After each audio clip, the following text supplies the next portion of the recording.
Ilay fanantenana lehibe. Ilay fanantenana lehibe. Fandalinana soratra masina mahakasika ny bokin'ny Apokalypsy. Arahinao eto amin'ny onjapeo ny feon'ny fanantenana miaraka amin'ny pasteur Akida Tantely. Ilay fanantenana ho anao. Ampifaliana no iarabanantsika tsirairay avy manaraka ny fandiniana ny soratra masina indray amin'ity androany ity. Ny fiadanan'ny tompo ane ho amintsika tsirairay avy. Loahevitra iarahantsika mijery amin'ity anio ity hoe Fanambarana loharanon-kery ara-panahy.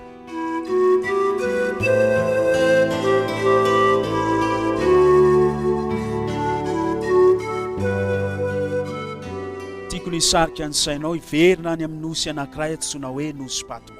Teo amin'io nosy io no nentina natao sestany ny apôstôly Jaona rehefa no ampangandro romanina fa ny kristianina no fototry ny fikorontanana teo amin'ny tanàna tamin'izany fotoana izany. Nosarana tamin'ny fianakaviany ny apôstôly Jaona, nosarana tamin'ny havany akaiky, nentina natao sestany tao amin'ity nosy Patmo ity ny apôstôly Jaona. Kanefa dia mbola nitoetra mahatoky tamin'ny fanarahana an'Andriamanitra izy. Ilay nofidiny ho tompoina, ilay nekeny ho Andriamanitra. Efa hitany io Jesosy Kristy io ny fanerasera taminy rehefa nampahiratra ny jamba. Efa hitany io Jesosy izay nekeny hatramin'ny farafofinainy io, nanangana ny malemina nasitrana ny boka. Hitany io Jesosy Kristy io nanao fahagagana, nampitombo ny mofo 5 sy ny hazandrano 2. Hitany io Jesosy Kristy io nanangana tamin'ny maty. Io Jesosy Kristy io ankehitriny no ekeny ary noho ny fatratra fa Andriamanitra velona. Ka na dia miantrika fanenjehana azy ny apôstôly Jaona, na dia nentina natao sestany azy, na dia hovonoana azy, dia tsy niala tamin'ny finoana izy fa Jesosy Kristy tokoa no zanak'Andriamanitra. Ny Apokalypsy 1:7 dia miteny manao hoe izao Jaona rahalanareo sy namanareo amin'ny fahoriana ary amin'ny fanjakana sy ny faharetana ao amin'ny Jesosy. Dia tao amin'ny nosy Patmo no ny tenin'Andriamanitra sy ny filazana an' Jesosy. Teo amin'io nosy io no ny fikiran'ny Jaona tamin'ny finoana fa Jesosy Kristy tokoa no Andriamanitra. Ka na dia ho dorana velona, na dia ho atsipy ao anaty menaka mamay, na dia hiaritra fahafatesana, dia hoy ny apôstôly Jaona manao hoe tsy hiala amin'ny fanarahana an'Andriamanitra. Ary teo amin'io nosy io Jesosy Kristy nampahery azy, niteny taminy manao hoe Jaona, izao no alfa sy omega. Aza matahotra ianao, izao ny voalohany sy farany. Apokalypsy 1:7. Teny tamin'ny Jaona Jesosy Kristy fa mety hiaritra fahoriana tokoa izy, mety handalo fahafatesana tokoa izy. Kanefa hoy Jesosy taminy eo amin'ny 9:20 manao hoe izaho lay efa velona, efa maty aho, nefa indry velona mandrakizay sady manana ny fanalahidiny fahafatesana sy ny fiaina tsy hita. Mino ny apôstôly Jaona fa na dia miatrika fahafatesana azy izy dia tsy misy dikany aminy zany, satria Jesosy ilay vavolombelony fahafatesana, ilay efa nitsangana tamin'ny maty, dia afaka hanangana azy ihany koa amin'izany torimaso fahafatesana izany. Raha nitsangana tamin'ny maty Jesosy dia manana hery lehibe handresy ny fahafatesana izy, ary izy ilay Andriamanitra marina izay tsy voatana ny fasana, azo antoka koa arak'izany ny anomezan'Andriamanitra fandresena ny fahafatesana sy ny fiainana mandrakizay. Raha hain'Andriamanitra natao tokoa ny nandresy ny fasana, raha Andriamanitra tokoa Jesosy Kristy, dia afaka hanao zava-mahagaga eo amin'ny fiainanao ihany koa izy. Afaka handresy ireo tsy resinao izy, afaka hanova ny fiainanao izy. Tsy manompo Andriamanitra maty isika, tsy manompo Andriamanitra mitoetra ho ampasana isika, fa Andriamanitra velona izay afaka manova ny fiainantsika, ary naleony Jaona ho faty toy izay hiala amin'izany Andriamanitra velona izany, dia Jesosy Kristy. Ireo mpino maro nandritra ny fotoanany fandimby ihany koa dia nanaiky hiaritra hatramin'ny fahafatesana rehefa nanoloana fanenjehana, satria fantatra izy ireo fa Jesosy no Andriamanitra, fantatra izy ireo fa ny tenany no azo kadraina fa ny finoany kosa tsy azo kadraina. Fantatra izy ireo fa ny tenany no azo finoana fa ny finoany kosa tsy mety levonina. Misy fiainana mandrakizay azo banjinina mandresy ny zavatra rehetra satria Kristy efa nandresany fasana izany. Inona ny fatorana eo amin'ny fiainanao zay tsoain'Andriamanitra ovahana, azony ataony manome fanafahana anao tanteraka. Efa hitako Jesosy Kristy nanafaka olona maro tamin'ny fatoran'ny alkôla sy ny zava-mahadomelona. Efa hitako Jesosy Kristy nanafaka olona maro tamin'ny fahatorany faharatsy-pitondran-tena. Efa hitako Jesosy Kristy nanafaka olona maro tamin'ny fitiava-karena diso tafahoatra. Efa hitako Jesosy Kristy manafaka olona maro amin'ny endrim-pivavahana iainana ivelambelany fotsiny ka lasa niova fo tanteraka, nanolotra ny tena no an'i Jesosy Kristy mandra-piala ny fofinainy. Jesosy Kristy dia tsy olon'olom-pona, tsy hoe terateraka ho azy teto amin'ity planeta tany ity, fa izy mihitsy no Andriamanitra. Zao no ambarany ao amin'ny Jaona 9:7-8. Fa tsy nidina avy tany an-danitra mba hanao ny sitrapoko fa ny sitrapony izay naniraka. Teraka tamin'ny fomba miavaka teto amin'ity planeta ity, hanao ny sitrapony ray izay naniraka azy, Jesosy Kristy, ilay zanak'Andriamanitra velona. Izy dia niteny mihitsy manao hoe dinionareo ny soratra masina, fa ataonareo fa ao aminy no ahitanareo fiainana mandrakizay, ao aminy no anananareo izany fiainana mandrakizay izany, ary ireny no manambara. Jaona 5:7-8. Ny soratra masina no isarihan'i Jesosy Kristy atsika, ilazany fa manondro ny maha-Andriamanitra azy zany, manondro ny maha-mpanjaka ny mpanjaka sy tompon'ny tompo azy. Tantara voasoratra mialoha eo amin'ny soratra masina, ny tantaran'i Jesosy Kristy, ny toerana nahaterahany, ny fomba nahaterahany, ny namadiana azy, hatramin'ny fomba nahafatesany, dia efa voasoratra mialoha ao amin'izany tenin'Andriamanitra izany. Ary ny finoan'ny apôstôly Jaona izay nanoratra ny bokin'ny Apokalypsy dia tsy finoana maniditsidina fa finoana mioripaka amin'ny zavatra mavesa-danja, finoana miorina amin'izay lazay ny tenin'Andriamanitra. Ianao ihany koa dia afaka andray izany finoany Jaona izany raha miala eto androany. Betsaka ny manaraka izao fandarana izao, fa ianao ny tian'Andriamanitra ho fidiana, ho tolorana izany finoana izany, fa Jesosy Kristy tokoa ny zanak'Andriamanitra. Alay fisary an-tsaina ane 700 taona mialoha dia efa hitan'ny mpaminany Mika fa ho Betlehema no ahaterahan'i Jesosy. Zao no lazainy ao Mika 5:2. Fa ianao ry Betlehema dia avy ao aminao ny voany anankiray ho mpanjaka ho ao amin'ny Israely. Betlehema ane tanàna 570 kilometatra miala amin'ny Nazareta, izay fonenan'i Josefa sy Maria. Tsisy vehivavy mihitsy efa mitondra voka 7 volana, ka mbola mieritreritra hoe anao dia lavitra andeha hiteraka any amin'ny tanàna anankiray izay anaovana ditongotra 5 andro. Tamin'izany fotoana izany mbola sarotra ny lalana. Amin'izao fotoana izao 570 kilometatra dia azontsika avitaina amin'ny alalan'ny fiarakodia, fa tamin'io fotoana io 5 andro ny tsy maintsy andehanana tongotra, kanefa dia nataon'i Josefa sy Maria zany, satria izany ny voarakitry ny faminaniana mialoha. Nialy ny ahaterahan'i Jesosy dia tonga teo Betlehema Josefa sy Maria mba anatanteraka izay voambarany soratra masina. Isaia 7:7 manao hoe indro anananaka ny Virjina ka hiteraka zazalahy, ary ny anarany atao hoe Manuela. Tsy zaza terateraka ho azy, fa nitorotoroany ny fanamasina atao akibon'ny Maria Virjina, Jesosy Kristy, satria izy no ilay zanak'Andriamanitra velona. Izany no ninony Jaona, izany no niraketa ny finoana. Rehefa teraka Jesosy Kristy dia nioby ireo maky, dia nanakoako ny teny manao hoe voninahitra ho an'Andriamanitra any amin'ny avo indrindra, satria fantatra izy ireo fa zanak'Andriamanitra velona tokoa ity Jesosy Kristy tonga nofo ity. Ao amin'ny Nomero 8:4-7 dia nanoratra Mosesy 500 taona mialoha ny nahaterahan'i Jesosy manao hoe misy kintana miseho avy amin'ny Jakoba. Ireo maky telo lahy dia nitariny kintana mba hiankoka eo amin'ny Jesosy Kristy, ilay zanak'Andriamanitra velona, ilay tonga teto amin'ity tany ity mba hitondra fanantenana ho an'ny kivy, mba hampahiratra ny jamba, mba hanangana ny malemy, ary hampiorina ao am-ponao ihany koa. Fa manana fanantenana ianao dia ny fiavian'i Jesosy eo amin'ny raon'lanitra, tsy hoe ilay tsony amerina amin'ny laony indray, ny Andriamanitra tompony tompo sy mpanjaka ny mpanjaka, izay manao zava-dehibe eo amin'ny fiainanao, mamela ny helokao ary manao famoronana vaovao eo amin'ny fomba fiainanao.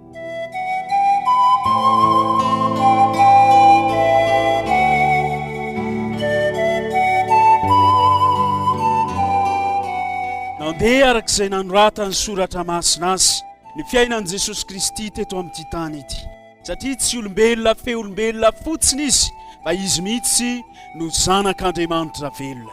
Mpanao salamo dia efa nilaza amin'ny salamo faraika amby efapolo ny andininy fahasivy manao hoe: eny ny sakaizako izay mahatoky ahy, sady ny hinana ny aniko no nanangana ny ombelahy tongony amely ahy. Efa voasoratra mialoha izany rehetrarehetra izany. Ao amin'ny Zakaria toko faraika amby folo ny andininy faharoambifolo dia izao no faminaniana voalaza mialoha ihany koa. Ary dia nolanjainy ny karamako kasekely volafotsy 30. Ahoana moa no ahalalany mpaminany Zakaria 500 taona mialoha ny amadiana an' Jesosy Kristy, ny vidiny izay amadiana azy hoe 30. Tsy miteny izy hoe 520 na 530, fa tena ny vidiny marina mihitsy. Move isika afaka afantatra ny vidiny mofo afaka 30 taona, afantatsika ve ny vidiny vary afaka 500 taona. Kanefa ny mpaminany Zakaria dia nafantatra ny fividianana ny andefo 500 taona talohany namadiana an' Jesosy Kristy. Tena tsy olotsotra Jesosy Kristy. Ary ny Baiboly ihany koa dia tsy boky tsotra, fa avy amin'Andriamanitra velona izany. Mety orooro ny tany itoeran'ny tongotsika, mety andrava ny fonenantsika ny rivodoza sy ny tafio-drivotra, mety anjony ankonantsika ny fahoriana, mety andalo fijaliana isika eto amin'ity tany ity. Fa Jesosy Kristy ilay maharitra mandrakizay kosa dia manome toky antsika fa raha eo ampelatana ny fiainantsika, raha inotsika fa izy no zanak'Andriamanitra velona, dia mafiorina ny fiainantsika. Ary iorina mandrakizay izany voafaritry ny soratra masina mialoha. Ny tantaram-piainan'i Jesosy Kristy fa velona teto amin'ity planeta tany ity. Tanteraka avokoa ireo faminaniana rehetra, na dia ny faminaniana 420 ora farany iainany teto an-tany azy dia voarakitra ao amin'ny faminaniana. Isaia 50 ny andininy fahenina manao hoe: ny lamosiko natolotro ho an'ny mpikapoka, ary ny takolako amin'izay mangobaoka. Ny tavako tsy nafeniko tamin'ny henatra sy ny rora. 100 taona mialohany ny trangany izany dia efa nisoratany mpaminany Isaia. Jereo ny anso fijalian'i Jesosy Kristy. Jereo ny satrotsilo izay natao teo amin'ny lohany. Enohy ny diakapoka, ny karavasy nataon'ireo miaramila Romana. Jereo ny esy ny fanarabiana izay natao tamin'i Jesosy. Iza io nombona teo amin'ny anso fijaliana io? Iza io no emehezana? Iza io no arabiana? Iza io ny karavasina? Iza io no rana teo amin'ny anso fijaliana io? Io ny Jesosy Kristy. Io lay zanak'Andriamanitra velona. Io lay tianolotra ny fiainana ho atsika tsirairay avy, bananantsika fiainana mandrakizay. Ao amin'ny tenin'Andriamanitra, Salamo 2:20, manindrona ny tongotro amantanako izy. Fantatsika tsara fa ny fanombona amin'ny hazo fijaliana dia fanao vaovao nety ny ampira Romana tamin'ny taona 50 talohan'i Jesosy Kristy hatramin'ny taona 200 taorianan'i Jesosy Kristy. Ny mpanao salamo anefa anarivo taonany mialohany izany dia efa nahafantatra raha resaka fitoram-bato ny famonoana ireo meloka tamin'izany fotoana izany. Efa naminany izy ireo fa fanombona amin'ny hazo fijaliana no fomba ahafatesan'i Jesosy Kristy. Io Jesosy Kristy maty teo amin'ny hazo fijaliana io. Io no Andriamanitra velona izay maneho ny faratampony fitiavana ho atsika tsirairay avy. Afaka manantona ny hazo fijaliana isika ka anolo-tena tanteraka ho an'i Kristy ihany koa. Ilay jiolahy teo amin'ny hazo fijaliana dia nahatsapa fa Jesosy tokoa no Andriamanitra ka niteny manao hoe: Jesosy io, tsarovy aho rehefa avy amin'ny fanjakanao ianao. Ilay miaramila ny banjina an' Jesosy teo amin'ny hazo fijaliana. Rehefa niala teo dia voaova ny fiainana. Tsapany fa Jesosy Kristy tokoa no Andriamanitra ary nanolo-tena ho an'Andriamanitra izy. Io no zanak'Andriamanitra velona ihany koa, izay afaka manova ny fiainanao. O Jesosy manao hoe: izao ny fananganana maty sy fiainana, izay mino ahy na dia maty azy dia mbola ho velona indray. O Jesosy tamin'ny Jaona manao hoe Jaona soraty ny voninahitro, sorato ny heriko mba ampahery ny olona mandritra ny vanim-potoana amin'ny fandimby. Soraty fa izao no Andriamanitra ary tsy misy hafa. Soraty fa velona mba hitany olombelona rehetra ary anova ny fiainany, ananany fanantenana ny amin'ny fiainana mandresy ny fahafatesana. Nanoratra izany ho an'ny fiangonana 7 Jaona. Ary zao no nanoratany azy ho an'ilay fiangonana voalohany dia ny fiangonan'ny Efesosy. Fiangonana izay niaina finoana matanjaka kanefa dia nanary izany fitiavana voalohany izany. Izao no afatra nasiany Jesosy soratany Jaona ho azy ireo. Apokalypsy 2:7 izay maresy dia velako hinana ny azo avy amin'ny hazonaina izay eo amin'ny paradisa an'Andriamanitra. Nanoratra ho an'ny fiangonana Smirna ihany koa ny apôstôly Jaona. Fiangonana izay niaritra fanenjehana mivaivay kanefa zao no ambaran'i Jesosy aminy. Amin'ny 1:12 izay maresy dia tsy hosimbany fahafatesana. Mety miaritra finoana feno fanenjehana isika, mety miaritra fakapanahy isika, mety miaritra fitsapana isika, mety miaritra fakiviana isika, mety taka ny fiangonana voalohany ihany koa izay nanary ny fitiavana voalohany. Kanefa Kristy manao hoe soraty fa afaka mandresy indray isika, afaka mahazo izany fandresena maimaim-poana avy amin'izany ihany koa isika. Nanoratra ho an'ny fiangonana Tiatira ny apôstôly Jaona, fiangonana izay nivelona tamin'ny marimaritra iraisana kanefa izao no afatra atolotry Kristy ho azy. Eo amin'ny Apokalypsy 2:20 manao hoe ary izay maresika mitandrina ny asako hatramin'ny farany dia omeko fahefana amin'ny jentlisy. Mety miaina marimaritra iraisana ny finoanao ankehitriny. Kanefa o Jesosy manao hoe afaka miala avy ao anatin'izany ianao, ahazo fandresena indray mba hiaina ny fahadiova ny fahazavany soratra masina tanteraka. Ao amin'ny Apokalypsy 3:15 dia manolotra afatra ho an'ny fiangonan'ny Sardisy izay niaina fahafatesana sy aizina ara-panahy Jesosy Kristy manao hoe izay maresy dia hitafy lamba fotsy tahaka ireo koa ary tsy hamono ny anarany eo amin'ny bokin'ny fiainana tokoa. Mety miaritra sy miaina izany fahamaizina ara-panahy izany isika. Kanefa manome toky Andriamanitra fa raha tena manara-dia azy marina isika, raha mino azy fa izy no Andriamanitra dia afaka hitafy izany fandresena izany.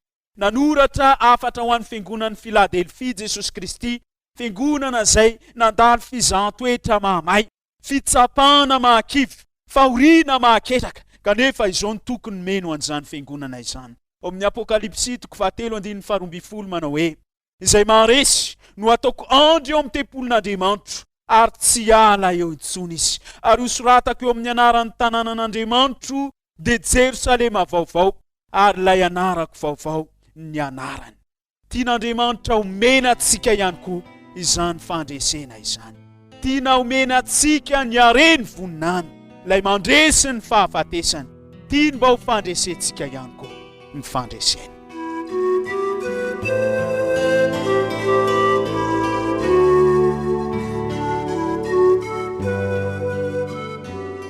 Tany an-tanànany Moscou dia nisy famelabelaran-kevitra ratsoratra masina tahaka izao ataontsika izao.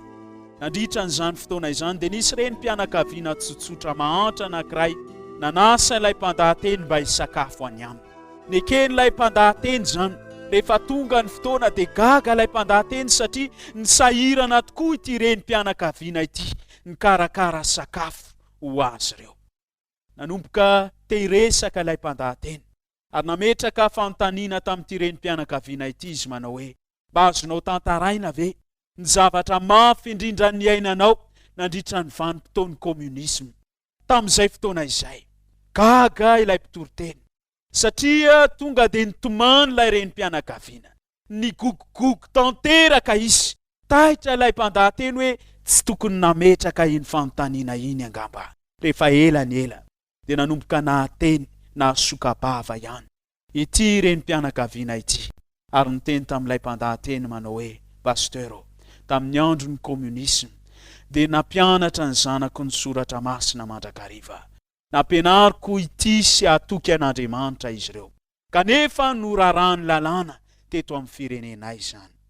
Ndray alina efa madiva isasaka ny alina tamin'izay no nisy nandondona teo ambaravarana. Taitra izahay miaramila ny fitondram-panjakana, miaramila KGB no teo amin'ny tokoana ambaravaranay. Raha vao nisokafako ny varavarana dia nofelan'izy ireo mafia ary natosika izy ireo ianjera tamin'ny tany. Ny zanako vao 7 taona dia noraisin'izy ireo ary nentin'izy ireo nanaraka azy. Sady nampiniafatra manao hoe raha mbola manohy ny fampianaranao baiboly ny zanakao ianao, raha mbola manohy mampianatra ny amin'ny Jesosy ny zanakao ianao, dia mbola ho avoko izay aka ny zanakao faharoa.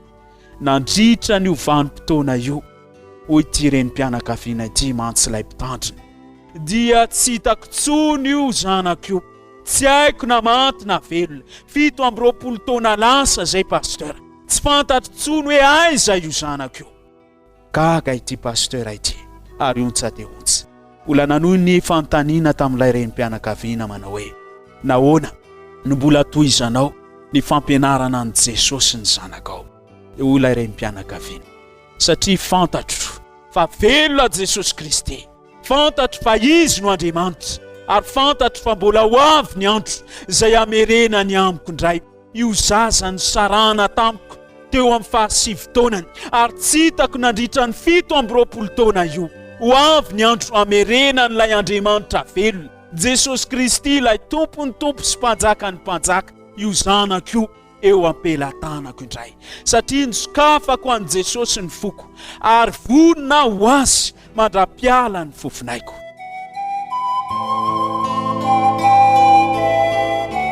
Ianao ihany koa androany tian'Andriamanitra ny hiditra eo amin'ny fonao, andray azy mba ho tompony tompo sy mpanjaka ny mpanjaka eo amin'ny fiainanao.